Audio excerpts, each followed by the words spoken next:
tenemos la primera sesión de esta serie que vamos a tener de 2 días dedicados a herramientas digitales. Obviamente ya algunos de ustedes han estado en algunas de las sesiones que hemos hecho sobre temas específicos, pero lo que quisimos con este workshop es tratar más temas y también tener un espacio para responder preguntas y que muchos más profesores y muchas más personas puedan aprovechar estas herramientas digitales que están a disposición de todos y con las cuales pues vamos a tener muchas más opciones de desarrollar nuestros cursos y nuestra interacción no solamente con los estudiantes, sino también con investigadores y con la sociedad en general. Así que les doy la bienvenida y bueno, ya tenemos algunos conectados, pues les cuento que muchísimas personas se registraron, tenemos más de 200 personas registradas, así que hay mucho interés en estos temas y esperamos pues que esta sesión, este workshop sea de su agrado y también pues que puedan aprovecharlo y obviamente interactuar con nosotros para entre todos también procurar que esas herramientas se usen de la mejor manera. Así que doy comienzo al workshop y me gustaría pues darle la bienvenida también al señor decano, el profesor Jairo Alexis Rodríguez, que quiere dirigirse a ustedes para inaugurar oficialmente el workshop que comienza hoy y terminará mañana. Así que bienvenido, profesor Jairo Alexis. Buenas tardes a todos. Bueno, pues un saludo muy especial a todos los participantes de este workshop. Yo creo que pues va a ser muy provechoso para todos, para continuar mejorando nuestras capacidades y nuestras clases en general, la forma como desarrollamos nuestra academia. Bueno, pues quiero decirles que esto hace parte de todo el programa que hemos trabajado ya desde que arrancó todo el tema de la pandemia, porque pues bueno, realmente necesitábamos todo este tipo de herramientas y tener control sobre ellas cada vez es más importante. Hay algunos profesores que, pues que digamos, han estado utilizando estas herramientas de una manera, pues digamos, increíble y estamos mejorando cada vez con esto. Pero también hemos recibido, pues, digamos, sugerencias de continuar con estos programas de capacitaciones. Por eso, pues, decidimos utilizar esta semana para hacer esta capacitación antes de salir a las vacaciones. Contarles que ya estamos ya con lo que todos ustedes han aprendido y lo que van a aprender, pues ya empezamos a pasarnos no solamente de la parte remota y telepresencial, ya empezamos ya a vislumbrar un camino mucho más fuerte y mucho más sólido para la virtualidad como tal, para dictar clases realmente virtuales, para montar esta virtualización. Por eso creo que pues a todos los profesores que están en este workshop, pues realmente estamos muy interesados en que hayan identificar profesores que estén dispuestos a trabajar en la virtualización de estos cursos, de sus cursos. Virtualizar un curso, seguramente ustedes ya se han dado cuenta y van a mirar en este workshop, demanda una gran cantidad de trabajo, una gran cantidad de dedicación y es muy importante pues tener esa seguridad de que lo vamos a querer hacer y pues nosotros como facultad pues estamos muy muy interesados en que eso se pueda llegar a hacer. Para eso pues entonces tenemos este equipo que ustedes van a ver durante estos 2 días que van a estar apoyando. Gente pues que va a estar trabajando para que podamos realmente virtualizar estos cursos. Entonces ese equipo pues va a tener todo el tema de las horas de apoyo en lo pedagógico, en las herramientas tecnológicas, en fin, en diseño como tal. Creo que eso es muy importante para todos y ojalá pues que muchos de ustedes se animen para que la Facultad de Ciencias tenga una mayor presencia en todo lo que tiene que ver con cursos virtuales. Ya arrancamos con unas cuantas pruebas, ya tenemos como una pequeña experiencia que creo que pues que ahora es bueno que ya tengamos toda esta unidad de virtualización fuerte para poder sacar estos cursos adelante. Creo que pues obviamente las capacitaciones se van a continuar y ojalá pues si ustedes necesitan, tienen sugerencias para estas capacitaciones, pues que nos la hagan llegar a los correos acá a nuestro equipo, que seguramente pues vamos a tenerlas en cuenta para que en un futuro cercano podamos continuar con este trabajo de capacitación en todo lo que tiene que ver con mejorar nuestras clases en lo remoto y en lo virtual. Entonces, pues les doy la bienvenida a este workshop, que nos lo gocemos todos y que aprendamos mucho para mejorar nuestra academia en general. Muchas gracias, profesores Santiago, Diego y a todo el equipo que va a estar participando en este workshop, desarrollándolo. Esperamos interactuar con todos ustedes, que hagan muchas preguntas para que esto sea lo más dinámico posible. Muchas gracias. Bienvenidos.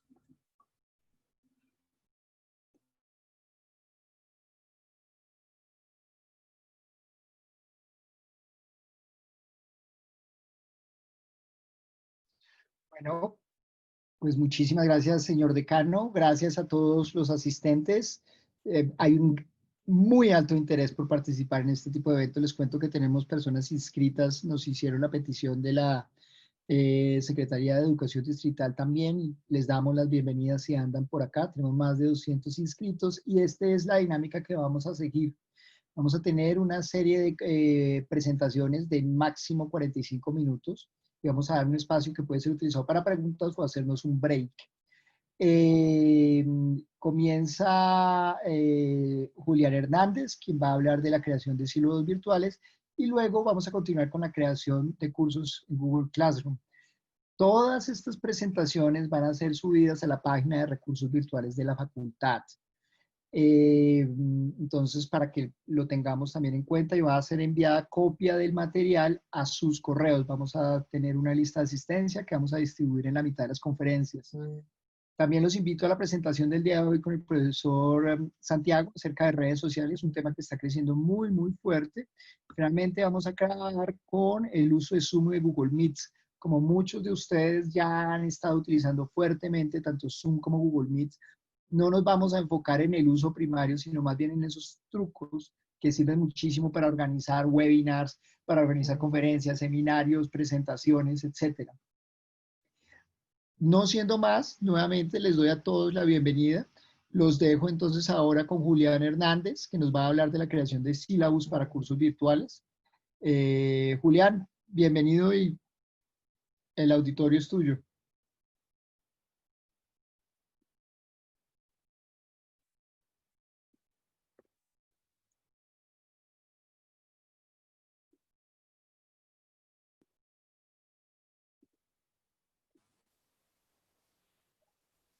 Bueno, muy buenas tardes a todos. Lo que vamos a hacer el día de hoy es continuar con algo que ya habíamos empezado en una ocasión anterior, donde estábamos hablando sobre las necesidades de un sílabus para la organización de cursos virtuales. Antes de empezar, yo quiero hacer un par de aclaraciones. A ver, voy a compartir la pantalla y vamos a hacer un par de aclaraciones ¿para qué? Que entendamos un poco cómo va a ser la dinámica con la creación de los sílabus para la Universidad Nacional. Si bien nosotros tenemos ya un formato de creación de asignaturas que fue creado que es creado por la dirección académica, por la vicerrectoría académica, vamos a utilizar esta misma información para hacer el sílabus. Lo que vamos a hacer es complementarla. Si bien el reglamento de la universidad nos indica que no podemos cambiar sustancialmente ni los de estos formatos, porque sería una creación de una asignatura nueva, lo que vamos a hacer es complementar alguna información que tiene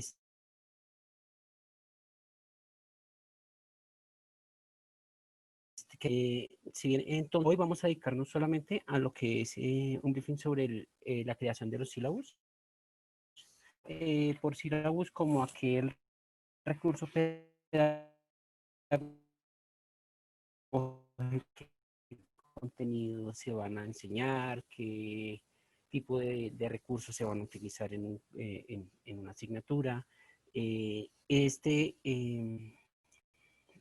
sílabus nos permite a nosotros planear, es nuestra planeación antes de cualquier momento de la creación de un curso. Entonces, es importante que cuando vayamos a crear un curso virtual nos fijemos primero en esta primera etapa, que es todo el tema de la planeación del mismo, ¿sí? ¿Por qué razones un curso es importante, un sílabus es importante para un curso? Pues primero porque nos ayuda como docentes con el establecimiento de los objetivos del curso, que ya los tenemos, nos ayuda a ver un poco la relación de los objetivos del curso con las cinemáticas que se van a trabajar, nos ayuda a pensar un poco el sistema de evaluación y el protocolo de evaluación que vamos a implementar dentro del curso y sobre todo nos ayuda a pensar el modelo pedagógico con el cual vamos a interactuar con los estudiantes. Considero que es importante que tengamos esto en mente porque al virtualizar los contenidos, muchas veces nosotros llevamos la misma metodología de clase que tenemos en las clases presenciales y las llevamos a una pantalla, a una teleconferencia y pues las dinámicas pedagógicas no son similares. Entonces los procesos cognitivos también pueden verse afectados en algunos estudiantes que no tienen las habilidades para la interacción virtual, ¿sí? Nos permite organizar el flujo de trabajo a la hora de desarrollar las temáticas del curso. Algo que se ha visto en experiencias es que cuando empezamos a cargar los cursos a partir de la nada, ¿sí? Terminamos complicándonos mucho más la vida y nos estamos demorando mucho más tiempo a la hora de poner esto en práctica.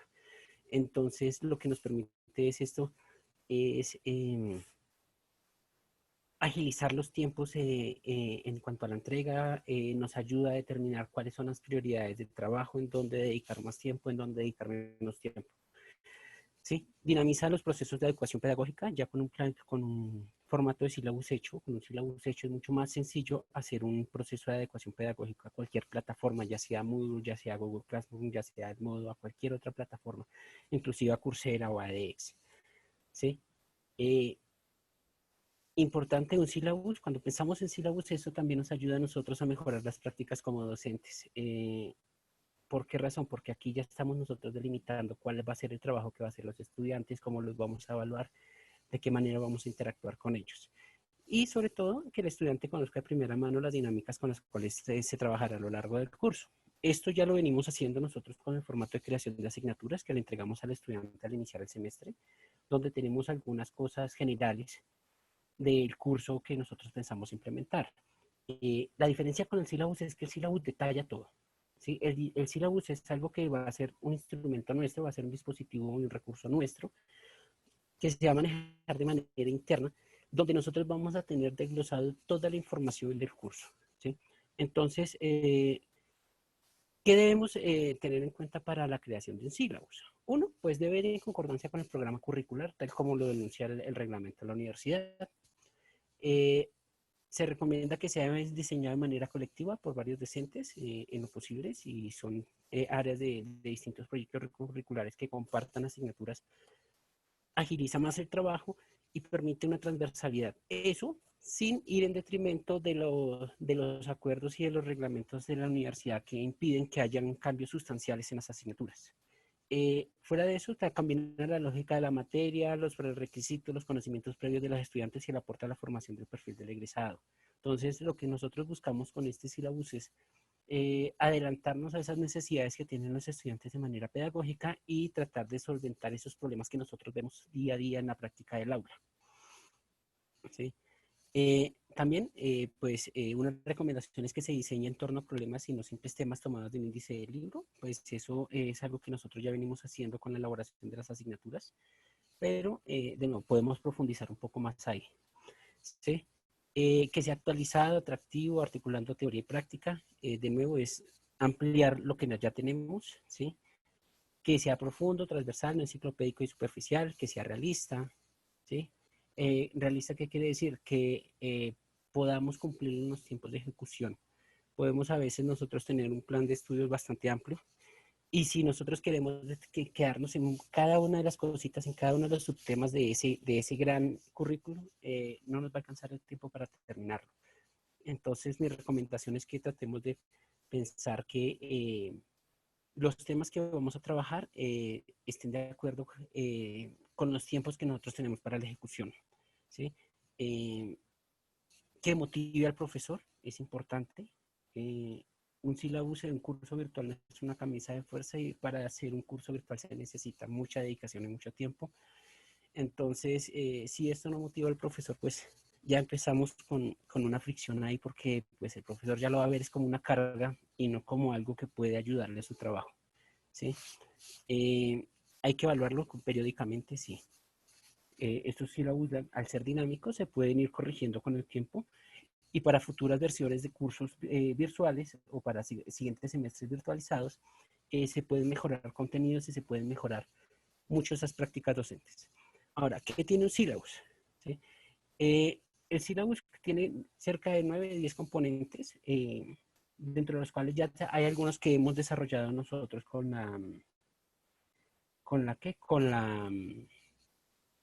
formato de creación de asignaturas, pero vamos a replantearlos acá. Entonces lo que hacemos es reposicionarlos. Entonces, lo primero, los datos básicos. ¿Cuál es el área de formación que se está trabajando? ¿Qué asignaturas se estaría apoyando en caso de una electiva? El nombre del curso, ¿sí? Si es posible el código, sí, ahí mismo. ¿Cuántas horas determina el curso? Estamos hablando de que un curso dura 16 semanas, aproximadamente son 60 horas más o menos de carga total sumado estudiante docente. ¿Cuántos módulos se van a trabajar? Acá nosotros no hablamos de capítulos ni de semanas, hablamos de módulos. En cuanto a que un módulo puede durar una semana o puede durar 2 semanas, 3 semanas, de acuerdo a la profundidad del tema. Entonces, acá lo que se hace es agrupar los contenidos que tenemos nosotros en nuestro formato de creación de asignaturas y lo vamos a convertir a módulos. Lo que tenemos nosotros por semanas lo convertimos en módulos para que sea mucho más fácil de trabajar. Obviamente el docente responsable, ¿sí? Y esos son los datos generales del curso, ¿sí? Después de eso, vamos a hacer una presentación del curso, que es lo que nosotros generalmente le mostramos al estudiante, de qué contiene la asignatura, para qué es creada, qué es lo que intentamos nosotros enseñar en el mismo, cómo vamos a presentar algo de la estructura general del curso. Es una breve introducción al mismo, ¿sí? Justificación, ¿por qué es importante este tema, este curso en el campo del conocimiento que se está trabajando? Podemos tener experiencias con cursos donde tenemos altos niveles de repitencia, donde pierden muchos estudiantes de manera presencial. Una justificación es que buscamos solventar esas necesidades académicas que tienen los estudiantes de manera presencial a partir de un curso virtual. O una justificación aparente también puede ser que, dada la contingencia que tenemos de salud pública, pues es necesario explorar otras alternativas de aprendizaje y a partir de eso podemos pensar otras prácticas para la aprehensión de temas y de conocimiento, ¿sí? Los objetivos del curso, el general, los específicos, ya los tenemos nosotros, entonces simplemente es migrarlos a esta plataforma. Importante, si vamos a construir un syllabus desde cero, es importante que los objetivos se orienten hacia el estudiante, porque eso también cambia las dinámicas pedagógicas del curso. Cuando le determinamos actividades, entonces, un ejemplo, realizar pruebas de laboratorio teniendo en cuenta los protocolos de seguridad. Esa es una simple actividad que realmente no cumple con un objetivo general de aprendizaje. Simplemente es algo que se puede hacer a partir de otras dinámicas pedagógicas, no necesariamente formativas. De nuevo, los objetivos específicos entonces serían aquellos objetivos que me permiten a mí pues, cumplir el objetivo general. De nuevo, la idea es utilizar verbos que se orienten hacia la enseñanza y no sean unos verbos demasiado cerrados a actividades o a temas específicos que se pueden centrar en un solo taller o se pueden centrar en un solo parcial. Es algo que debe ser transversal, ¿sí? En cuanto a los contenidos del curso, como estábamos hablando, hablamos de módulos. Entonces, en el módulo 1 vamos a hablar sobre los temas que encierran, por ejemplo, en ese caso, un campo tan grande como el de medidas y cifras significativas para la química. Y vamos a tener los temas centrales y los subtemas. ¿El tema central cuál es? El tema en donde más vamos a dedicarle atención y donde más vamos a dedicarle trabajo, ¿sí? Si bien hay temas que son complementarios, que permiten que la comprensión y la aprehensión del tema general, son temas que podemos complementarlos con actividades, con lecturas o con un video informativo o con una clase teórica. Pero hay temas que en la sesión y en el semestre o en la semana o en el módulo que necesitamos mayor atención. ¿sí? Si un estudiante que está viendo cálculo no sabe derivar no sabe derivar, pues no puede hacer integrales o no puede hacer otro tipo de operaciones matemáticas más complejas, ¿sí? Entonces la idea es que los contenidos del curso estén lo más específicos posibles, lo más detallados posibles. Ya lo tenemos hecho en la general, simplemente lo que hacemos es resaltar cuál es el tema central y dividirlo por módulos. Las estrategias de formación es algo que no aparece de manera explícita muchas veces en los formatos de creación de asignaturas, pero es bueno tenerlo en cuenta acá. Estos cursos necesitan pensarse desde otra metodología completamente distinta a la que trabajamos en los cursos presenciales. Por lo general nosotros utilizamos la teoría conectivista.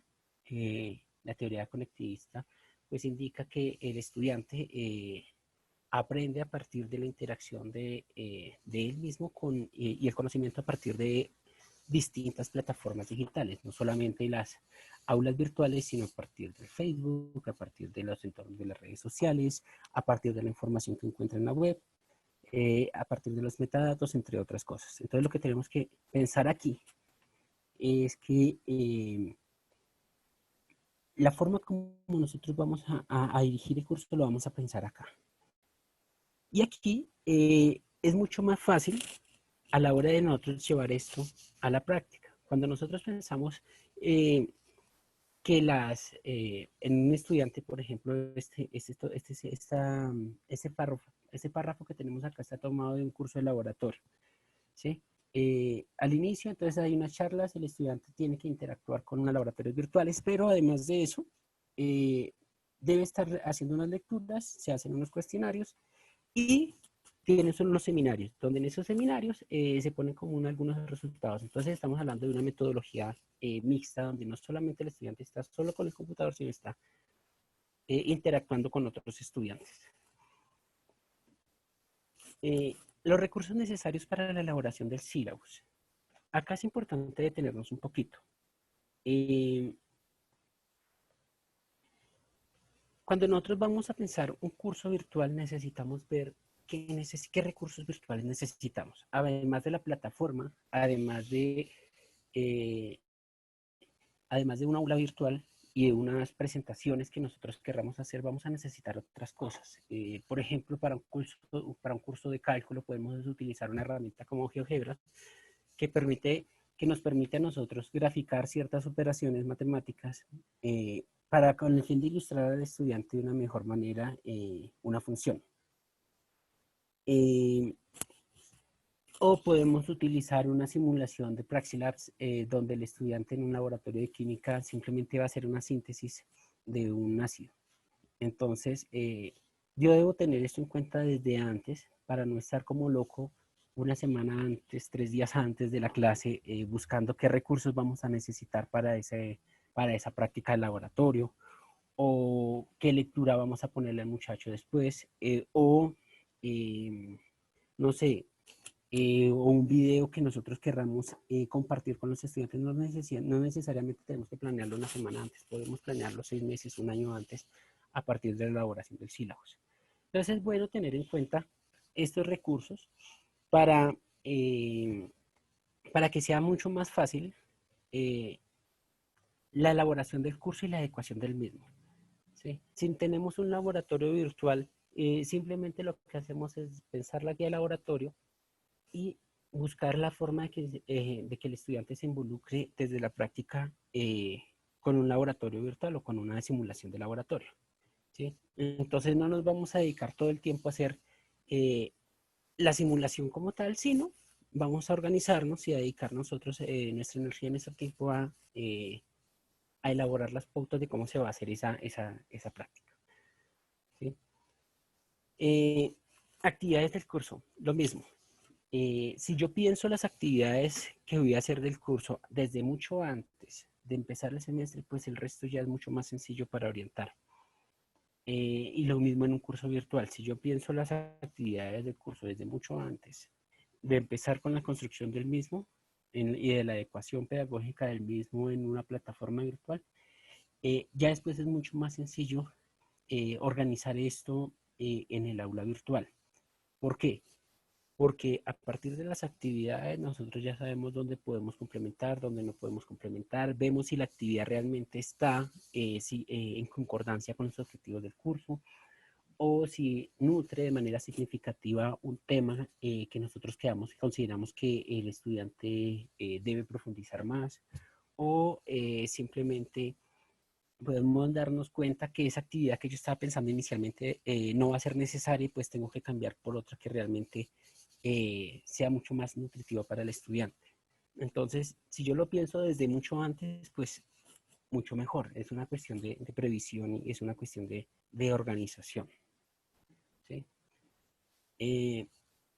Y tenemos un pool de lecturas obligatorias y complementarias. ¿Por qué determinar las lecturas obligatorias acá? Si ustedes ya la hicieron en el formato de creación de asignaturas, es simplemente migrar y revisar también si esa bibliografía es pertinente con los objetivos o no. O sea, lo que estamos haciendo es tomando el formato de creación de asignaturas y lo estamos migrando a nuestro formato de sílabus y estamos evaluando cada una de las cosas que estamos poniendo, ¿sí?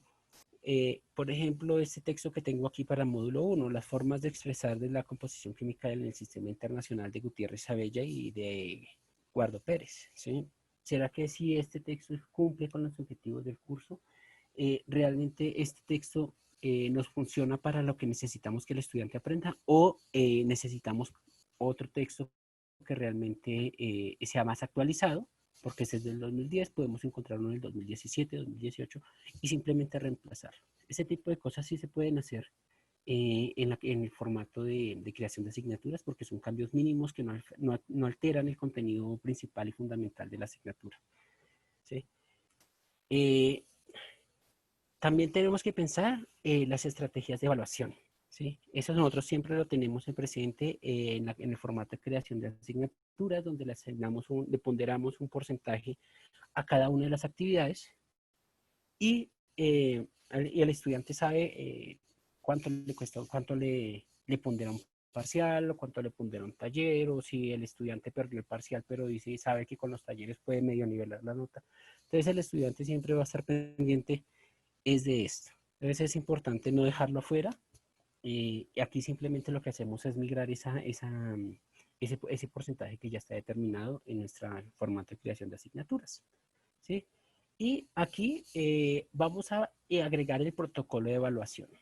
¿Qué es un protocolo de evaluación? Es un documento que nosotros generamos con el fin de orientar cuál va a ser el proceso evaluativo que se va a tener con el estudiante a lo largo del semestre, ¿sí?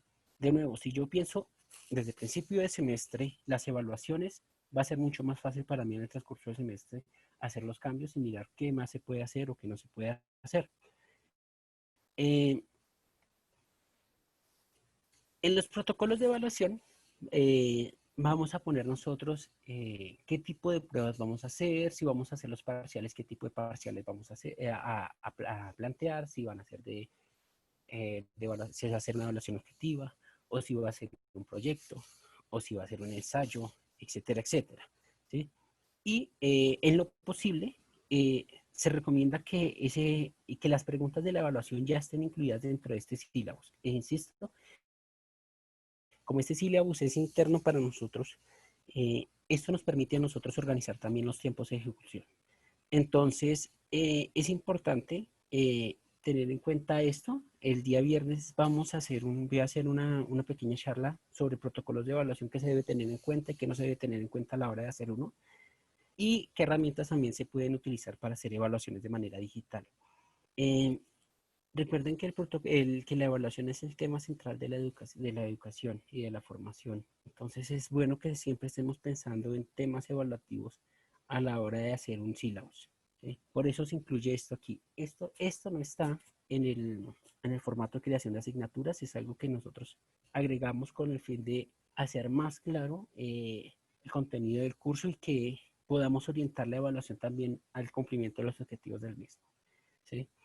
Entonces, es importante también acá recalcar cuál va a ser la ponderación de cada una de las pruebas que se van a hacer, bajo qué escala se van a hacer, etcétera, etcétera. Entonces, yo sí quiero hacer profundidad aquí, debido a que es uno de los temas más sensibles del sílabus y es uno de los temas donde más preguntas pueden existir a la hora de formular. ¿Sí? El siguiente, entonces, ya sería la bibliografía básica del curso. Entonces, ¿cuál es la bibliografía que nosotros utilizamos? Generalmente, es una bibliografía que nosotros tenemos para nosotros mismos para el complemento del curso. No necesariamente va a ser la bibliografía que le vamos a entregar al estudiante. Por ejemplo, si vamos a hacer un curso de química inorgánica, ¿sí? Pero no necesariamente esa va a ser al estudiante que lea ciertos capítulos, dependiendo también del criterio del docente. Pero si en la química de Chang podemos encontrar información adicional que nos permita utilizar nosotros los contenidos del mismo, pues eso va a ser bienvenido. En ese caso, la bibliografía básica del curso va a ser la bibliografía base que vamos a tener nosotros para la creación del curso virtual, ¿sí? Que si bien podemos recomendársela a los estudiantes, no necesariamente son las lecturas que los estudiantes tienen que hacer. ¿Sí? Y finalmente, pensar en recursos complementarios en línea. Los recursos complementarios en línea son aquellas cosas que nosotros consideramos que no van a estar dentro del curso, pero queremos que el estudiante explore por su propia cuenta. ¿Sí? Por ejemplo, en un curso de óptica podemos recomendarle una simulación del FED o una simulación del Instituto Tecnológico de la India al estudiante sobre el manejo de los prismas. Si bien puedo considerar que ese tema no es central en el curso de óptica, puedo invitar al estudiante a que revise ese tipo de contenidos y ese tipo de simulaciones para que enriquezca su conocimiento si es de su interés. ¿Sí? O puedo mostrarle enlaces de cómo es que la óptica ha contribuido con la salud pública y cómo es que los desarrollos en la teoría óptica ha permitido también avances en la medicina, etcétera, etcétera. Lo que busco es hacer que el estudiante interactúe con otras formas de conocimiento, ¿sí? De manera voluntaria. Entonces, estos recursos complementarios de línea siempre van a aparecer como sugerencias para los estudiantes al final de un curso o al final de un sílabus, o podemos ponerlo como más información o si desea consultar otras cosas puede cliquear acá. Entonces, aquí podemos poner videos, simulaciones, lecturas, talleres, entre otras cosas. Y pues quedo atento a las preguntas que ustedes tengan al respecto. Yo sé que esto es un brochazo. Sé que la cuestión de la creación de los sílabus es un poco más extensa, pero la idea es que tengamos como los elementos clave a la hora de crear uno. Bueno, muchísimas gracias. Muchas gracias, Julián, por tu participación. Como vimos, la idea general entonces es, a partir de los sílabus ya existentes y aprobados por la regulación académica de la Universidad Nacional, para quienes quisieran migrar cursos ya para virtuales, esto es muy importante. Entonces aquí viene la primera, un poco como la primera cuña. Es de nuestro interés el identificar qué profesores quisieran virtualizar sus cursos. La razón es porque queremos hacer una serie de apuestas que es tener cursos en plataformas como Google Classroom, que vamos a ver en la siguiente conferencia, y también tener cursos en Coursera. La universidad acaba de abrir un convenio con Coursera. El viernes vamos a hablar de ese tema. Y toda esta parte de virtualización se vuelve importante. Julián, nos preguntan, ¿ese contenido se puede ir ajustando semestre tras semestre? Sí y no. Siempre y cuando no sea significativo, se puede cambiar. ¿A qué se refiere con cambios significativos? La regulación de la universidad nos impide que cambiemos los objetivos de formación, los contenidos, lo que tenemos en la tabla de contenidos que nosotros pasamos a la aprobación de asignaturas a decanatura, no lo podemos cambiar. Podemos hacer cambios pequeños en el orden, pequeños, no podemos hacer cambio en el contenido de créditos, ni en las agrupaciones, ni en los componentes, ¿sí? Entonces, tenemos unas restricciones bastante grandes a la hora de cambiar cosas de manera sustancial, pero podemos cambiar algunas cosas pequeñas. Por ejemplo, si yo quiero cambiar la evaluación de semestre a semestre, lo puedo hacer. Si yo quiero cambiar simulaciones de semestre a semestre, las puedo hacer. Si yo quiero cambiar, no sé, un video explicativo por otro que verse sobre el mismo tema porque el anterior tiene errores, lo puedo hacer. O sea, eso no es que sea una camisa de fuerza que el curso que yo lancé tiene que quedarse así por siempre. No, esos son perfectibles. Entonces se pueden ir cambiando con el tiempo, siempre y cuando no alteren el contenido general y llamémoslo así, la esencia de la asignatura que hemos creado en el CIA. De otro modo, se considera para la universidad como una nueva asignatura y hay que hacer otra vez el proceso de aprobación de asignatura con un nuevo código CIA. Julián, ¿en qué consiste la rúbrica de evaluación? Bueno, la rúbrica de evaluación es un instrumento evaluativo que se usa con el fin de hacer mucho más objetiva una evaluación que parece ser subjetiva en inicio. ¿Eso qué quiere decir? Lo que quiere decir que por medio de ese instrumento yo puedo determinar qué componentes voy a evaluar, ¿sí? Y bajo qué criterios de evaluación lo voy a hacer. Voy a mostrarles, si puedo, vamos a ver si alcanzo a hacerlo, en un formato de ¿qué? De rúbrica, muy sencillo, vamos a hacerlo a ver que es algo muy sencillo. De todas maneras, el viernes voy a hablar del tema con un poquito más de profundidad, pero ya que me lo están preguntando, pues la rúbrica lo que busca es hacer un, ¿qué? Es hacer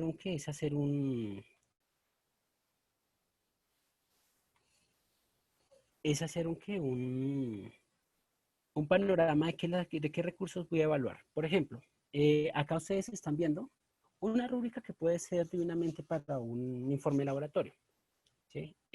Una rúbrica se recomienda que no tenga más de 10 criterios de evaluación, con el fin de que sea lo más clara posible para el estudiante y que sea mucho más fácil para que yo pueda hacer una evaluación objetiva. En este caso tiene 5 criterios de evaluación bajo 3 modalidades de profundidad. Y lo que se busca es que por medio de esto el estudiante también sepa qué hacer, ¿sí? En un informe laboratorio yo necesito que se me relate el procedimiento, que se me detalle una estructura clara donde aparezca un perfil metodológico, donde aparezcan unos antecedentes epistemológicos y donde se muestre un desarrollo progresivo del experimento como tal, ¿sí? O de la práctica de laboratorio. Entonces, ¿yo qué debo tener en cuenta en la evaluación por medio de un sílabus? Precisamente ese tipo de cosas. Uno, desarrolla los conceptos de una manera clara y comprensible de acuerdo al estatuto epistemológico. Dos, hace una relación del procedimiento y hace una discusión de los resultados. Tres, en este caso, presenta muchos errores en cuanto a ortografía, presentación, en cuanto a método o en cuanto a los resultados que está manejando, ¿sí? Cuatro, el trabajo es organizado, es desorganizado, realmente muestra una estructura, muestra un orden lógico, o simplemente el estudiante lo que hizo fue presentarlo tal como se le ocurrió y realmente hay un desorden a la hora de presentar. Todo eso se cuenta en una rúbrica. Entonces, lo que se busca con las rúbricas es centralizar la evaluación a unos criterios que el estudiante conoce de antemano, ¿sí? Y bajo los cuales el estudiante sabe por qué elementos va a ser juzgado, ¿sí? En este caso, en las rúbricas nos permiten a nosotros adelantarnos a esas preguntas que hace el estudiante de por qué me quedó esa nota tan bajita. Entonces, aquí lo que vamos a hacer es centralizar y estandarizar más o menos el tipo de evaluación que vamos a hacerlo, quitándole ese grado de subjetividad que anteriormente le veníamos dando cuando hacemos evaluación por comentario. Ok, aquí hay otra pregunta que podemos contestar. ¿Podemos tener un tipo de documento guía o ejemplo donde se escriba detalladamente cada sección del sílabus? Sí, lo Sí, vamos a tener y lo vamos a colocar en la página web de recursos virtuales que va a ser distribuida a lo largo de este evento. ¿Dónde podríamos encontrar ejemplos de rúbricas de evaluación? A cualquier tipo de trabajo se puede aplicar una rúbrica. Bueno, la primera sí, parte vamos a colocarla en la página web y la segunda, Julián, a cualquier tipo de trabajo se puede aplicar una rúbrica. claro que sí. O sea, yo tengo que pensar la rúbrica. La rúbrica lo que busca es estandarizar la evaluación. Entonces, yo puedo hacer una rúbrica para un ensayo, para una exposición, para un laboratorio, para una práctica, para un proyecto, etcétera, etcétera. La cosa es la forma como yo determine los criterios evaluativos, ¿sí? Y la cantidad de ítems que vaya a poner. Entonces, si yo califico de 1 a 5 en una escala de Likert, eh, ¿a qué equivale 1, a qué equivale 2, a qué equivale 3, a qué equivale 4 y a qué equivale 5? ¿Sí? Y lo mismo que criterio, criterio A, criterio B, criterio C, criterio D. ¿A qué equivalen esos criterios? Si yo puedo determinar con claridad esa rúbrica, yo puedo implementarla a cualquier cosa. ¿Sí? Pero eso lo vamos a hablar un poquito más con más detalle el día viernes, que vamos a hablar de evaluación. ¿Sí? Eh, ¿Alguna pregunta sobre el sílabus específicamente, profe? Eh, Hay preguntas de evaluación que igual me parece que vale la pena también Listo. responderlas en aras también de hacer la invitación a la conferencia del viernes. Dice Sandra Patricia Guevara, ¿cuáles serían los aspectos claves del sílabus para las clases remotas y en virtualidad por las necesidades de los estudiantes y sus procesos? ¿La evaluación se identifica como tradicional o sumativa? Los aspectos claves del sílabus para las clases remotas. Yo consideraría tres. Uno, eh, que nos permite organizar el trabajo, ¿sí? Eh, y nos centraliza todo el trabajo desde antes de empezar el curso. En ese caso, los aspectos claves serían el tema de la organización de los módulos, la cuestión temática, eh, el protocolo evaluativo, ¿sí? Y las lecturas, las actividades y lecturas que le vamos a dar a los estudiantes. Yo creo que con esas tres cosas podemos centralizar un montón de cosas ahí. Pero, de nuevo, son claves porque sin eso nuestro sílabus carece de estructura y carece de sentido. ¿Sí? Eh, Obviamente, el sílabus nos permite a nosotros anticiparnos a esas necesidades que hemos identificado en los estudiantes y ahorita que ya terminamos un semestre de prueba, entre comillas, eh, de educación teledirigida, podemos darnos cuenta que otras necesidades surgieron a lo largo del proceso. Entonces nosotros podemos realimentar el curso en aras de satisfacer esas necesidades básicas que tienen los estudiantes de manera cognitiva y de fortalecer los procesos pedagógicos que se están hablando. Ahora, ¿la evaluación se identifica como tradicional o sumativa? La evaluación aquí no podemos hablarla de la manera tradicional. Aquí ya estamos hablando de otro entorno digital, ¿sí? Y la evaluación puede ser multimodal. Entonces, al ser multimodal, necesariamente va a ser sumativa. ¿Por qué? Ok. Pues porque, perdón, ya termino. ¿Por qué Perdón. sumativa? Pues porque nosotros vamos a tener un pool de actividades que van nutriendo y van realimentando todo el proceso formativo, ¿sí? Y al final me va a dar una valoración final donde realmente está ponderando todo el trabajo del semestre del estudiante. De hecho, en la Universidad Nacional nosotros manejamos los dos tipos de evaluación, ¿no? La tradicional y la sumativa. ¿Sí? La tradicional cuando nos basamos solamente en los parciales y esas son las notas definitivas, el resultado de los parciales, y sumativa cuando aparte de los parciales sumamos actividades y agregamos otro tipo de instrumentos de evaluación, como autoevaluación, como la evaluación heteronormativa, como la evaluación por pares, como el desarrollo de un portafolio, entre otras cosas. Ok, perfecto. Para la siguiente pregunta le voy a dar paso a la profesora Marcela Aragón, quien es vicedecana académica de la facultad. Dice, la universidad y en especial la Facultad de Ciencias debería ser más flexible con la posibilidad de ajustar contenidos en las asignaturas, pues la ciencia cambia a diario. Hola, profe, muchas gracias. Un saludo para todos los asistentes al workshop. Respecto a esto, sí es verdad, pues la ciencia y en general hay otros tópicos que van cambiando frecuentemente. Yo creo que es como hagamos los contenidos de las asignaturas, es decir, hay diferentes tipos de asignaturas, hay algunas de fundamentación y por más que la ciencia avance pues hay algunos conceptos y fundamentos que definitivamente no van a cambiar y no por eso tenemos que cambiar el programa total de la asignatura para incluir de pronto algunos avances. Entonces, en ese sentido, pues hay dos opciones que yo veo viables. Una definitivamente es la creación de esas asignaturas que son abiertas, que yo las he visto en diferentes programas curriculares, que se llama tópicos en un área específica. Y dentro de la descripción de los contenidos de las asignaturas que aprueba el Consejo de Facultad, que es finalmente quien aprueba las asignaturas, se establece que en esta asignatura se van a hablar de los avances en ciertas áreas del conocimiento. Y la otra que podemos hacer es también dentro de las asignaturas tradicionales, también incluir un capítulo que se llame avances en, de tal manera que siempre dentro de nuestras asignaturas tengamos la opción de incluir temas nuevos que estén cambiando frecuentemente en el área del conocimiento. Eso no implica cambiar el contenido ni cambiar el programa que fue aprobado, que tiene unos objetivos de formación específico para alcanzar unas competencias y unos objetivos de aprendizaje específicos para lograr tener el egresado que en su momento se diseñó en el programa. Entonces, son algunas alternativas que tenemos a la hora de la creación de las asignaturas para evitarnos un poquito esta rigidez que mencionan por ahí en el chat. Gracias. Gracias, profesora. De nuevo para Julián, son dos preguntas de dos personas diferentes. ¿Qué quiere decir específicamente virtualizar los cursos? ¿Qué implica eso?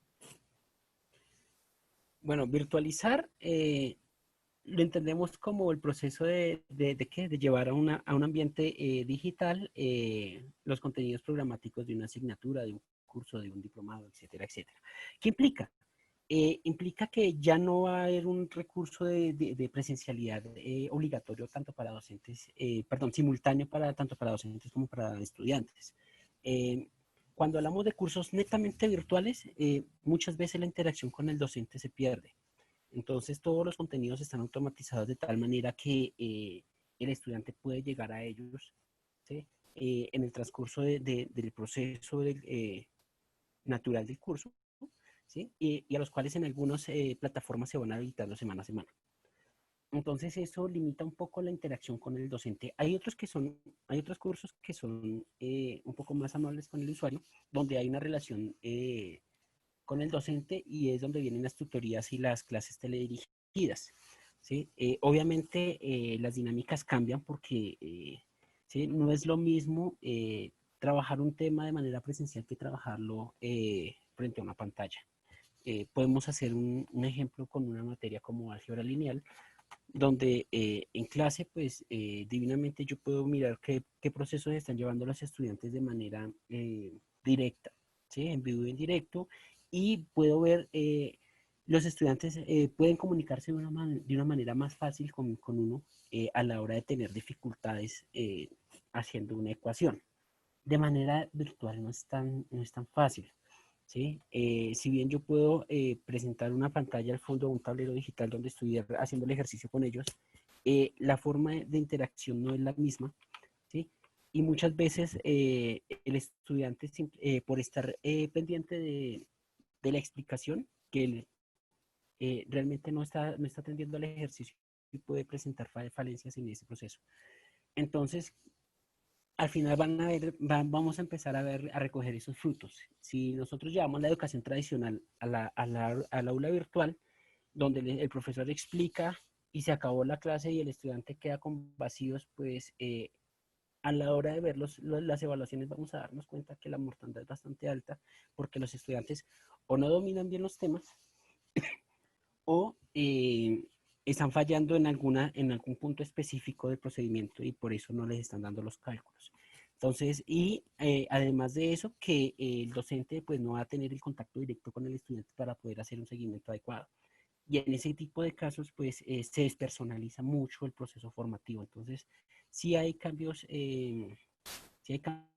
bastante significativos y obviamente virtualizar implica automatizar ciertos procesos formativos. Eso, en reducidas cuentas, podríamos definirlo como un proceso de automatización del conocimiento o de la transmisión del conocimiento.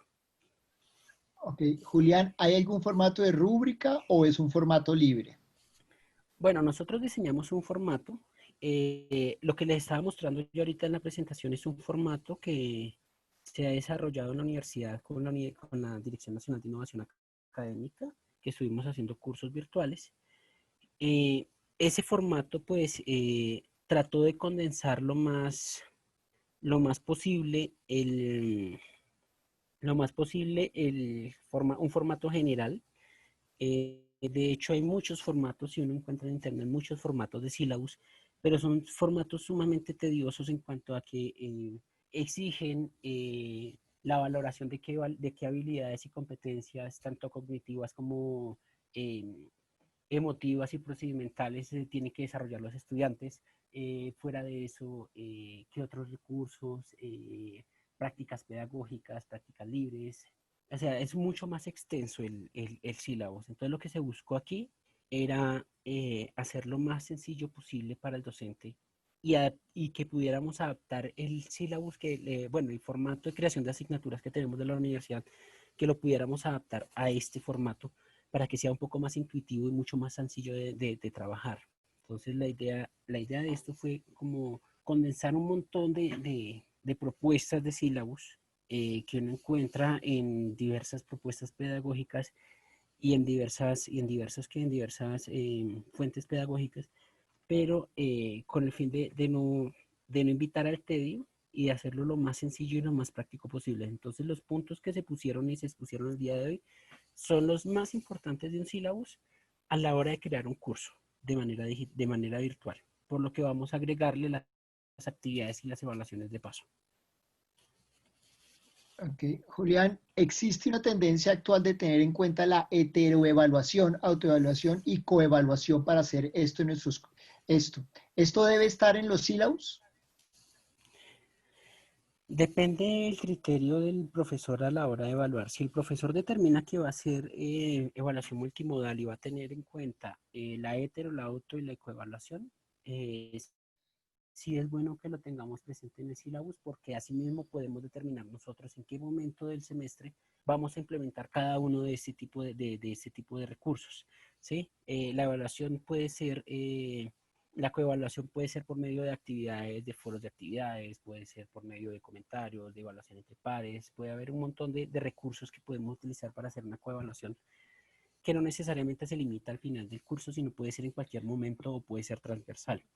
Entonces, eso depende también del criterio que tenga el profesor a la hora de hacer a la hora de proponer su propuesta pedagógica, valga la redundancia, o a la hora de establecer cuáles son los criterios de evaluación que va a trabajar. ¿Sí? Si el profesor decide trabajar la evaluación multimodal y sumativa, que tiene en cuenta la hetero, la auto y la coevaluación, si él lo determina desde un principio en el sílabus, y si está determinado también en el formato de creación de asignaturas de la universidad, se implementa. O sea, no hay problema con eso. No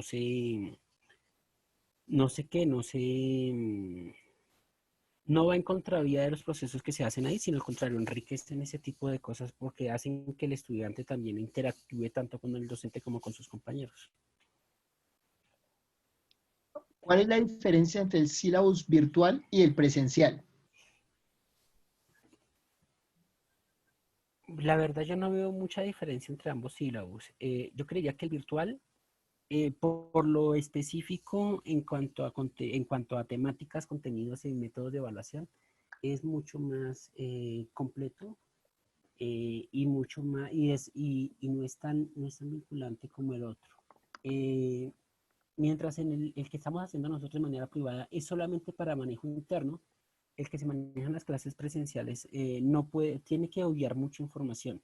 Entonces tiene que ser lo más concreto posible y que dé cuenta de lo más importante del curso, ¿sí? En este caso, en un formato en un sílabus que uno entrega al estudiante, pues no le vamos a entregar las rúbricas de evaluación y no le vamos a entregar tampoco las preguntas de los parciales y mucho menos le vamos a decir tampoco le vamos a entregar las herramientas con las cuales nosotros vamos a trabajar que ya están dispuestas en este sílabus. Lo que hacemos es sintetizar la información para que el estudiante tenga un panorama general de qué se espera en el curso, de qué busca lograr, de cómo será evaluado. Obviamente los criterios de evaluación sí van a estar, pero el resto va a ser interno, ¿sí? Que eso hace parte del sílabus oculto, de lo que hace parte del currículo oculto que nosotros manejamos como educadores. Okay. Nos vamos ya a la última pregunta para poder entrar a tiempo al siguiente. Vamos a tratar de ser muy serios con el tiempo. Dice, ¿la virtualización implica otra serie de herramientas de trazabilidad y de soporte a la identificación de los estudiantes con criterio remoto que se requiere para un proceso serio? En el mismo sentido, para estudiantes con limitaciones de acceso, ¿cómo se haría esta validación? Bueno, la virtualización implica que el docente no necesariamente va a estar conectado 24/7 en un computador y que el conocimiento y que las clases sí pueden estar ahí. Entonces, si hay estudiantes con dificultades de conexión, tenemos que mirar también qué tipo de limitaciones tiene. Por ejemplo, un estudiante en un programa como Amazonía, como en el Amazonas, en Leticia, va a tener problemas en cuanto a conectividad por la velocidad de Internet y puede llegar a tener problemas de conectividad a la hora de hacer un streaming o una clase teledirigida. Pero puede divinamente estar viendo una repetición después de eso. Entonces, lo que se busca, lo que se debería buscar, y lo pongo en el deber ser, con ese tipo de cursos y de virtualización, es que podamos facilitar el contenido a esas personas que no tienen una conexión, una muy buena conexión para poder ver sus clases en vivo. Pero vamos a tener de todas maneras el problema con estudiantes que no tienen acceso porque en la zona donde están es una región apartada del país donde donde nunca no ha llegado el internet o donde la señal de telefonía es muy, muy pobre. Entonces, ahí tenemos que empezar a pensar otras alternativas de formación que realmente permitan que el estudiante pueda acceder a su educación. Entonces, en este caso, estamos dando por sentado que el estudiante de un modo u otro puede tener acceso a Internet. Cuando hablamos de educación virtual, necesariamente estamos teniendo en cuenta que el estudiante ya tiene una conexión a Internet, sea pobre o sea fuerte, ¿sí? Y en esas limitaciones de acceso, pues también hay que mirar si el estudiante puede conectarse por celular. Google Classroom, por ejemplo, permite que uno pueda conectarse a las clases de manera por el celular, con la aplicación que se puede descargar en un celular, pero no puede estar en vivo todo el tiempo.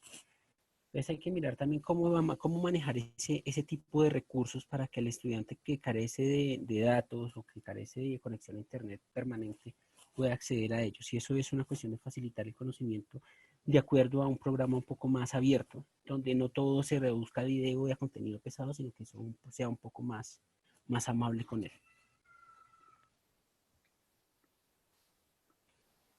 Ok, pues muchísimas gracias. De esta manera, pues damos por concluida esta primera parte. Vamos a hacer copia de todas las preguntas que ustedes tuvieron y en la página web de Recursos Virtuales vamos a tratar ese tema en detalle y vamos a tratar de responder a las preguntas. También todo el material que se presenta acá va a ser puesto a disposición de los profesores y de las personas que quieran acceder a él utilizando la página web que está siendo distribuida. Entonces, Julián, te agradezco mucho tu presentación. Muchas gracias. Es un tema definitivamente muy, muy interesante y pues esperamos aplicarlo fuertemente en las próximas semanas y meses.